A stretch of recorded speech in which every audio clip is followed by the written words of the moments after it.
panahon siguro ngayon, sir, ang nababalitaan na lang namin ay dismiss sa posisyon. Kung meron mang sibak sa serbisyo, bihira na lang po. Okay, sagutin natin to. Tingnan natin yung facts. Last year, according mismo sa PNP, nasa 6,500 personnel ang nagkaroon ng administrative case at more than 1,100 dito ang na-dismiss sa serbisyo.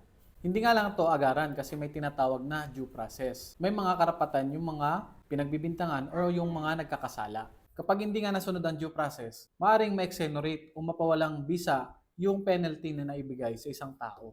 Sa katunayan nga, maraming nadidismiss na kaso at nare-reverse na decision dahil hindi lamang sa pagsunod ng due process. Pagdating naman sa pagsibak agad ng isang pulis sa kanyang posisyon, ginagawa ito para mas magkaroon ng integrity ang investigation. Kapag hindi agad sinibak sa pwesto ang isang respondent or akusado, maaari niyang maimpluwensya ng investigasyon. Pwede niyang sirain o kunin yung mga ebidensya, pwedeng ma-impede ang investigation, at syempre pwede niyang takutin o bayaran yung mga witness.